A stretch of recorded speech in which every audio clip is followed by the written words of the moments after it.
program that they're fighting now with the Common Core standards. But the agenda is a little different now, because they've gotten to the point where the data collection is much more sophisticated, and the Common Core has to be okayed in all 50 states in order to standardize the system. So the next aspect that I really want to cover is, of course, the data systems before we get into what's really happening now. So in 1985, is when a big emphasis was placed on standardizing the system for data collection. And it was called Alternatives for a National Data System in the Elementary and Secondary Education. It was called the ESEDS program, the Elementary and Secondary Integrated Data System. But there were criteria. And this criteria is important because this is what needs to be done right now. Because it has been said that there is no complete operability between the states where they can collect the data, because you have to standardize the system. This is why the Common Core had to be standardized across all 50 states. Everything had to be standardized because the data system demands that it is. The first thing in the data system that it says, and this is by George Hall, Jaeger, Kearney, and Wiley, and you can find them listed in the nation's report card under the first President Bush. Integration. Elements, files, and records in the database must be linked. They have to have a way to transmit and link all the data. They have to have a micro-record format. So they had to have an individual datum on each individual student. It has to be representative. It had to be representative of all 50 states. It had to be accurate. It had to be accurate and posted completely the same way. It had to be comparable, so they had to be able to compare one state to another, one student to another, one teacher to another, one school to another. It had to be timely, of course. Privacy and security, yeah, they have some strict confidentiality, but, and we will speak on FERPA, Family Education Rights and Privacy Act, in just a few minutes. Processing and analysis. They had to be able to process the information flow. This was very important. Information flow meant that they had to screen and match. So you had to screen all the data, but then you had to match it. So you had to be able to say, well, this student who took this test or this information that we collected here had to be matched to an individual teacher, had to be matched to an individual piece of curriculum, had to be matched to a school. And then, of course, the cost of how this would be done. So where we are now, well, let me go back. Let me talk about how this model can be used as a decision-making model. So then you realize you have all of this information being tallied and cross-referenced. So what do I mean about a decision-making model? People will say, Anita, so what if they collect the information? So what if, you know, they have this information? NSA already has all the information on our emails, and, you know, they're taping and our phones or whatever. What difference does it make now? And what I say to them is that once you have all this information, it becomes a decision-making model.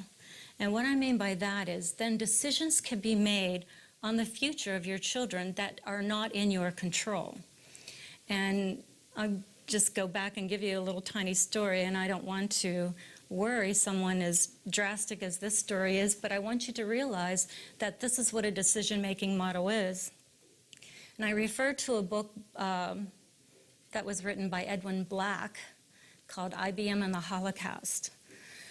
And Edwin Black found out very similar to me when he took his elderly parents down to the Holocaust Museum that was in DC when it just opened.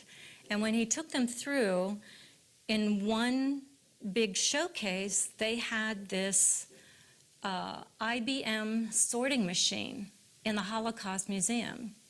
And he was absolutely intrigued by it, and this is where his research began, of how James Watson, president of IBM, had collaborated with Hitler in order to categorize all the Jews in Germany.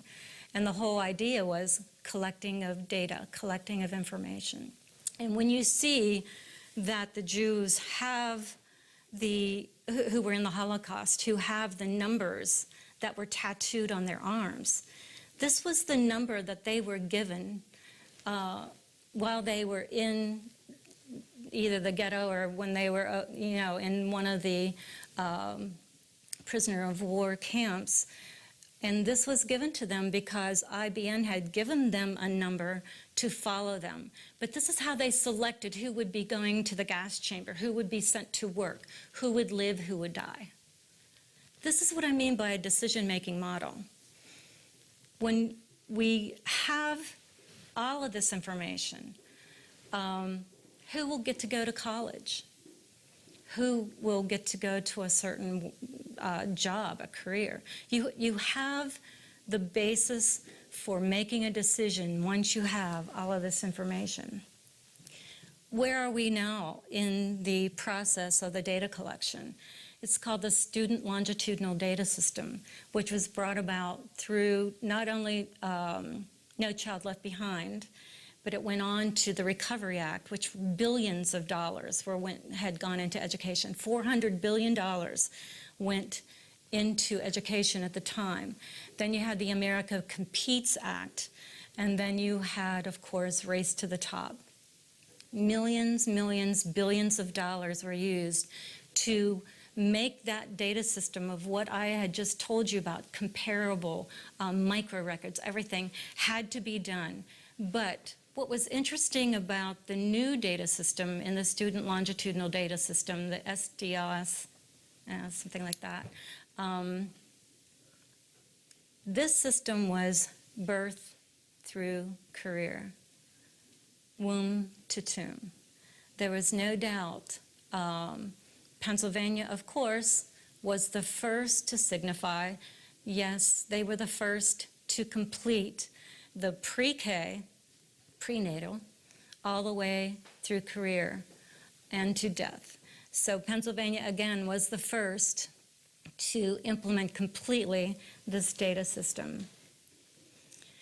So this was 15 years ago that I was speaking all across the United States and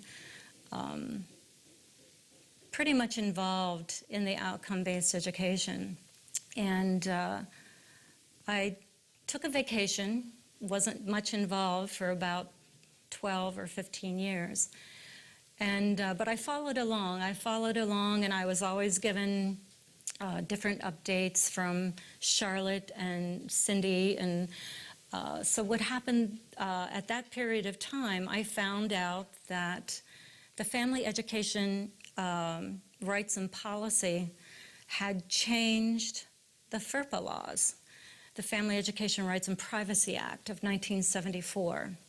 And as I read through the indications for what the changes were going to take place, I was horrified. I just could not believe that what was being said was actually going to be allowed to happen. And I actually fought along a certain lawsuit, but I went back and I read through all the proposed regulations to change FERPA. And it basically changed in January of 2012. And why is this so important? The Family Education Rights and Privacy Act protected student records. So basically the Department of Education were not allowed to access individual data except for specific direct authority in control of the state or federal officials. So that information was used, and it was of course used for research, but it stayed there, it was contained. What I found out with the new FERPA laws was that, first of all, it changed without congressional authority. And this was very upsetting to quite a few people when the regulations were printed in the Federal Register, and a lot of people had testified saying that they couldn't believe that they were going to change the FERPA law without congressional authority. So now I want to explain to you what the changes were in the FERPA law. Under FERPA, a contractor